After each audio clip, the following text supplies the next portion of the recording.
샬롬 할렐루야. 신명기 30장 11에서 14절이요. 내가 오늘 네게 명령한 이 명령은 네게 어려운 것이 아니오 먼 것도 아니라 하늘에 있는 것이 아니니 네가 이르기를 누가 우리를 위하여 하늘에 올라가 그의 명령을 우리에게로 가지고 와서 우리에게 들려 행하게 하랴 할 것이 아니오. 이것이 바다 밖에 있는 것이 아니니 네가 이르기를 누가 우리를 위하여 바다를 건너가서 그의 명령을 우리에게로 가지고 와서 우리에게 들려 행하게 하랴 할 것도 아니라 오직 그 말씀이 네게 매우 가까워서 네 입에 있으며 네 마음에 있은즉 네가 이를 행할 수 있느니라. 아멘. 제목은 신앙생활 쉽게 하기. 첫 번째, 신앙생활은 힘든 것이 아닙니다. 입니다. 우리는 지금 신앙생활 하는 것이 힘드신지요? 아니면 쉬운지요? 쉬운가요?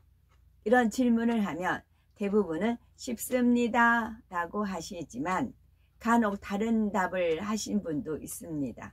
여기서 제가 여기에 이제 글씨 나온 거는 여러분은 신앙생활 하는 것이 힘드십니까? 라고 이제 되어 있어요. 근데 저는 여러분이란 말을 잘 안 쓰고 우리는 이라는 말을 써요. 여러분 하면은 나는 빼고 여러분이에요. 나는 여기에 포함이 안 된다. 그런 표현도 있지요. 왜냐하면 이 당시 이 말씀을 이제 읽은 분은 현재 교도소에 있잖아요. 그러니까 본인은 의인이었어요. 본인은 의인이었고 죄가 하나도 없는 상태였어요. 그랬는데 결론은 어떻게 돼요? 그렇게 안 됐잖아요. 그래서 저는 그런 전철을 알기 때문에 나는 의인이고 여러분은 죄인이야. 그게 아니고 저도 함께 포함이 되어 있는 것입니다. 그래서 여러분이라고 글씨 나오면 저는 우리는 이라고 읽어요. 저도 포함이 되어 있다는 거지요. 마태복음 7장 14절을 보면 생명으로 인도하는 문은 좁고 길이 협착하여 찾는 이가 적음이니라 한대로 비록 힘들지만 그래도 열심히 하고 있다는 것이지요. 우리 중에도 혹여 이렇게 생각하는 분이 계신지요. 그렇다면 신앙생활이 힘들고 어렵다는 그 생각부터 버리십시오. 신앙생활은 결코 힘든 것도 어려운 것도 아닙니다. 오히려 쉬운 것이지요. 왜 쉽다고 하는가요?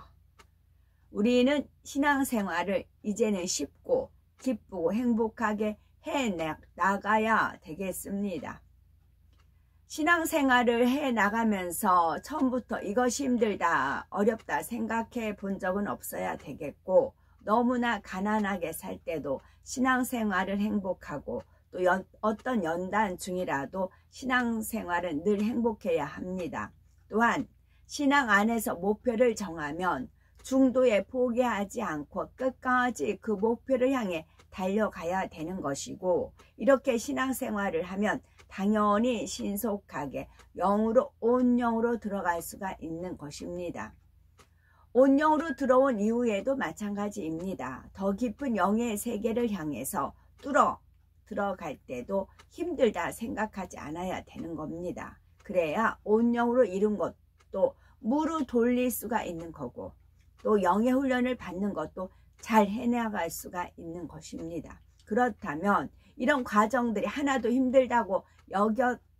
힘들다거나 어렵다고 느껴지지 않는 이유는 무엇일까요? 어떻게 해야 신앙생활을 쉽게 할 수가 있을까요? 첫째로는 분명한 목표가 있어야 합니다.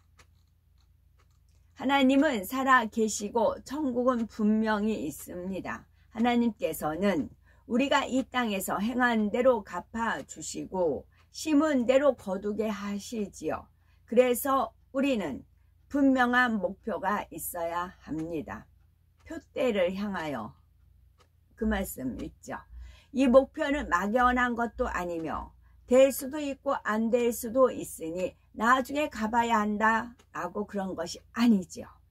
하나님께서 말씀해 주신 대로 이 길만 따라 끝까지 가면 반드시 그 길 끝에서 목표를 이룰 수가 있습니다. 그러니 갈까 말까 고민할 것도 의심할 것도 없지요. 학생들이 대학에 가기 위해서 공부하는 것을 한번 생각해 봅니다. 초등학교부터 시작해서 중학교, 고등학교까지 12년이라는 세월을 투자합니다. 매일매일 얼마나 공부에 힘을 씁니까? 오직 대학이라는 목표를 향해서도 이렇게 투자를 한다는 거지요. 그러면 우리는 일주일에 겨우 몇 시간이나 천국이라는 목표, 새 예루살렘이라는 목표를 위해서 투자하고 계시느냐는 거지요. 우리가 가는 이 길의 끝에 있는 목표는 대학에 가는 것과는 비교가 안 됩니다. 그것도 이렇게 하면 갈 수 있을까 못 갈까 고민할 것도 없습니다. 누구든지 하나님께서 제시해 주신 길로 가면 100% 갈 수가 있지요. 우리가 행한 만큼 그대로 결과가 주어집니다. 그러니 왜 이 길을 가는 것을 주저하겠습니까? 이렇게 확실한 목표가 있는데 왜 중도에 포기를 하겠는지요? 열심내지 못할 이유가 없습니다. 예를 들어서 영업을 하시는 분들을 보면 자신이 세운 목표를 이루기 위해서 밤낮으로 뜁니다. 설상 상대로부터 거절을 당하고 기분 상할 만한 말을 듣는다 해도 최선을 다하지요. 그것을 이루고자 하는 분명한 목표가 있기 때문이고 그처럼 최선을 다해 목표를 이루었을 때 자신이 얻게 될 결과에 대한 확실한 믿음과 소망이 있기 때문이지요. 그러니 그 목표를 이루기 위해서 많은 수고를 하면서도 힘들다 하지 않는 것이지요. 육적인 것을 이루는 것도 이러한데 하물며 영적인 것을 이룰 때는 어떻겠습니까? 영적인 목표를 이루기 위해서는 당연히 노력이 있어야 하고 이렇게 당연한 것을 하면서 힘들다 어렵다 해서는 안 되는 것입니다. 이처럼 좋은 것을 얻기 위해 가는 길인데 어찌 수고와 노력이 따르지 않겠습니까? 당연히 수고와 노력이 따르지만 그것을 힘들다 어렵다 해서는 안 되지요. 그러므로 우리가 신앙생활을 쉽게 하려면 우리 안에 분명한 목표를 가져야 됩니다. 이루어도 되고 안 이루어도 되는 그런 목표가 아니라 반드시 이루겠다는 목표를 세워야 합니다. 그리고 그 목표를 향해서 힘차게 달려가셔야 됩니다. 우리가 산에 오른다고 합시다. 그런데 산에 오르기도 전에 그 앞에 서서 와, 이 산은 정말 오르기 힘들겠다 이런 생각을 한다면 되겠습니까? 오직 목표만을 바라봐야 하고 그 목표를 이루겠다는 생각만 해야 합니다. 절벽을 오를 때 중간에 아래로 바라보지 말라는 말이 있다고 하지요. 정상만을 바라보고 올라가라는 말입니다. 그렇게 한 걸음 한 걸음 가다 보면 결국은 정상에 오르는 것입니다. 우리도 각자 나름대로 세운 신앙의 목표를 향해서 또한 더 나아가선 새 예루살렘을 향해서 오직 앞만 보고 달려가셔야 되겠습니다. 아멘.